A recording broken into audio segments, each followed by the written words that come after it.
নতুন ড্রেস পেলে কে না খুশি হয় বলেন তো? তো আজ আমার মেয়েও ভীষণ খুশি। তার জন্য এত কিছু কেনাকাটা করা হচ্ছে, এত সুন্দর সুন্দর ড্রেস। তো সে ভীষণ খুশি আজ। হ্যালো সবাইকে, সবাই কেমন আছেন? আবারও নতুন একটা ব্লগে আপনাদের সকলকে জানাই স্বাগত। আজ ছুটির দিন, তো ভাবলাম কি আজ একটা ব্লগ বানাই। যদিও আমি সময়ের জন্য একদম ব্লগ শেয়ার করতে পারি না, সবসময় শর্টই শেয়ার করি।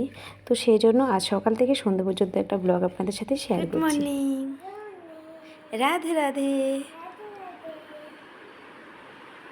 হ্যালো বলো সবাইকে। তো ওইদিকে আমি ভাত আর ডাল বসিয়ে চলে এসেছি। তখনই সৃজা উঠে গিয়েছিল, ডাকছিল বলে আমি তাড়াহুড়ো করে চলে এসেছি। আর এখানে দেখুন আমার পুজো দেওয়া কমপ্লিট, মানে স্নান দান সব কিছু সেরেই আজ রান্নাটা বসিয়েছি। যেহেতু ছুটির দিন সেই কারণে একটু সকালবেলা ঘুম থেকে উঠে স্নানটা করে নিয়েছি। তো তারপর দেখুন বাইরেটা একটু দেখাচ্ছি। আজ রোদটা সেরকম একটা ভালো নেই। গতকালকে কিছু ভেজা কাপড় ছিল, সেগুলো ছড়িয়ে দিয়েছি।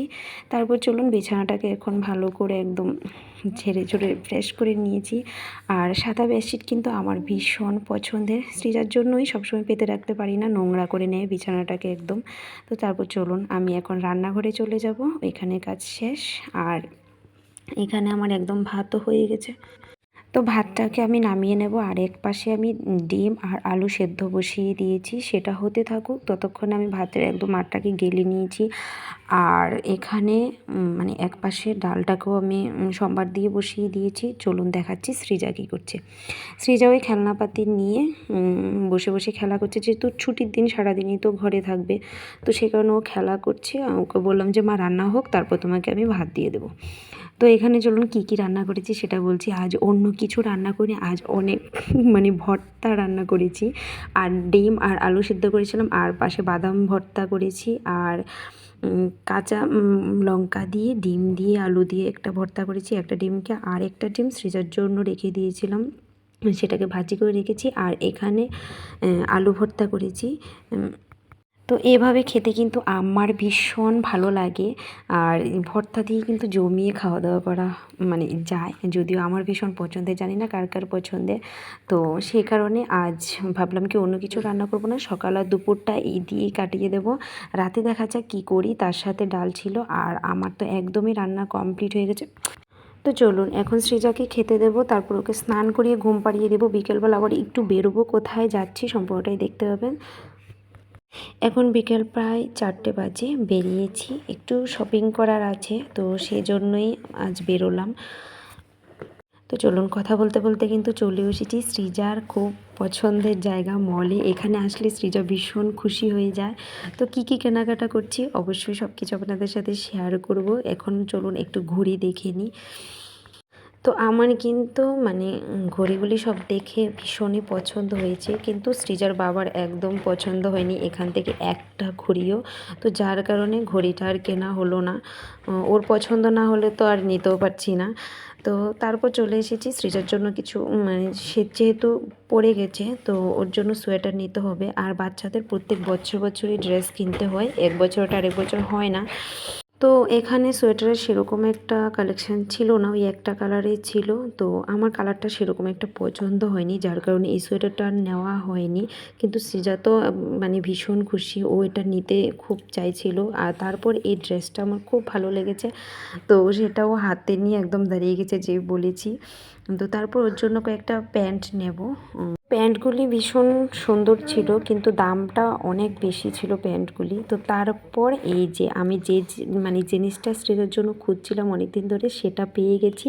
আর এটা পরে সৃজাকে কেমন লাগছে অবশ্যই কিন্তু কমেন্ট করবে, আমার তো খুব পছন্দ হয়েছে।